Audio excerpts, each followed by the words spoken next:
Irmãos e irmãs, você que nos acompanha nesta manhã aí da sua casa, depois de Jesus ter feito um grande discurso de despedida dos seus discípulos, e durante esse discurso até traçou como que um testamento para a vida dos seus, deixando não bens terrenos, mas bens sobrenaturais que identificariam a vida dos cristãos. Por exemplo, o mandamento novo: amai-vos uns aos outros, assim como eu vos amei. Depois, ao voltar para junto do Pai, mais duas grandes promessas ele faz aos seus, como testamento daquilo que seria um penhor de graças para a vida de toda a igreja. Ao voltar para junto do Pai, ele dizia: é necessário que eu vá, vós ficareis tristes, mas o mundo se alegrará, mas é necessário que eu vá. Se eu não for, não virá sobre vós o Paráclito, o Espírito Santo, o Espírito da verdade. Foi o grande presente, o grande testamento que nosso Senhor deixa. O mandamento novo, a graça do Espírito Santo, volta para junto do Pai, derrama o Espírito Santo, e depois uma outra grande promessa, que é a promessa da sua segunda vinda. A primeira promessa já se cumpriu, o Espírito Santo já foi derramado sobre os nossos corações, e nós celebraremos liturgicamente a festa de Pentecostes no próximo domingo, mas essa graça já aconteceu, graça transbordante e inesgotável para a vida de toda a igreja.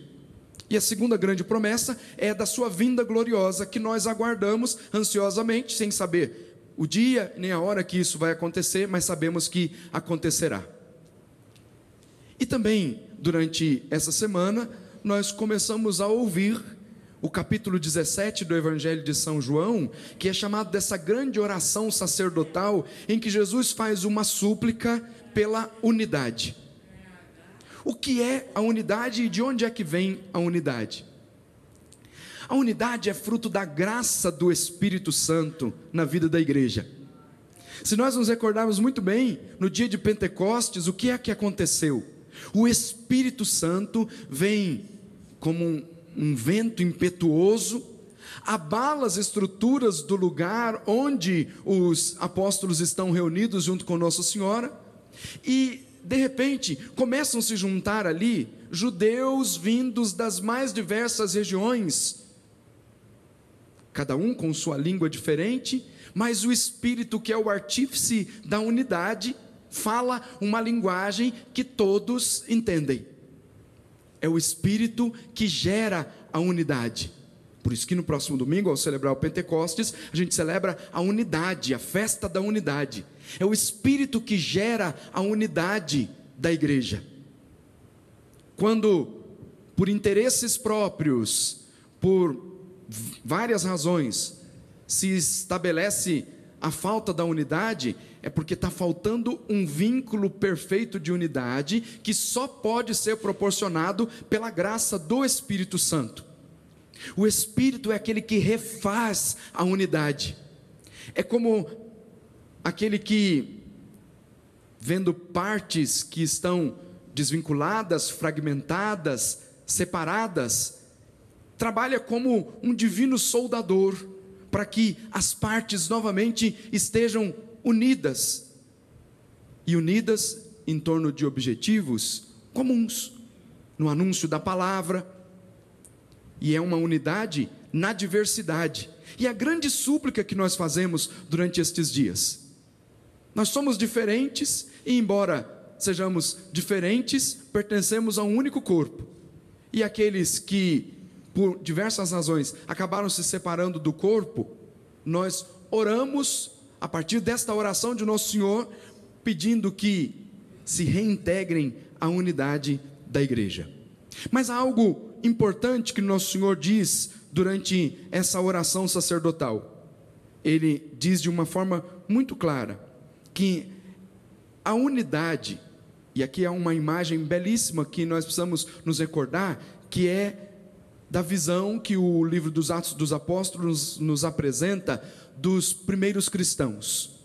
Como é que viviam estes homens? Num só coração e numa só alma. É a expressão que salta aos nossos olhos no período logo depois do Pentecostes. Eles viviam num só coração e numa só alma, que é uma expressão forte para dizer da unidade com que viviam. Uma unidade na palavra, uma unidade na caridade, a tal ponto de que os que estavam de fora, ao olharem para os cristãos, percebiam que ali havia alguma coisa diferente. E talvez nem eram os milagres que saltavam aos olhos dos que estavam de fora, embora os milagres acontecessem, mas eles olhavam e diziam, eles se amam de uma forma diferente, há um espírito diferente, uma atmosfera diferente no meio dos cristãos.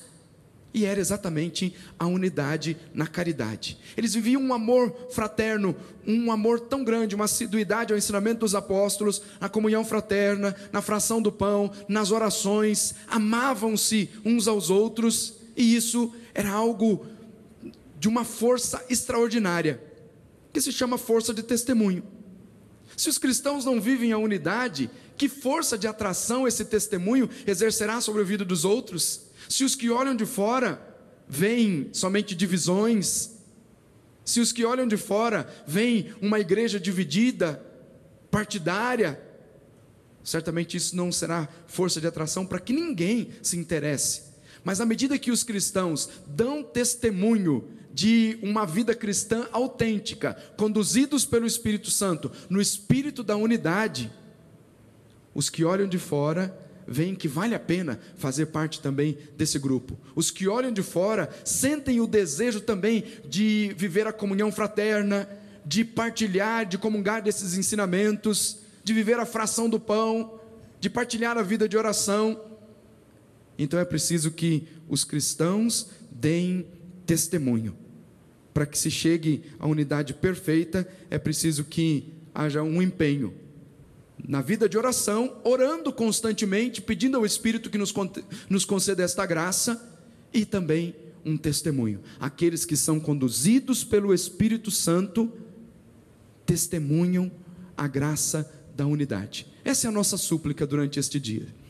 A súplica junto com o nosso Senhor: Pai, que todos sejam um. Nós nos unimos a nosso Senhor nessa oração sacerdotal e suplicamos ao Espírito Santo que nos conceda a graça de dar um testemunho autêntico de fé, conduzidos pelo Espírito Santo, vivendo a graça da unidade, tendo um só coração e uma só alma, e vivendo aqueles 4 pilares fundamentais apresentados pelos Atos dos Apóstolos.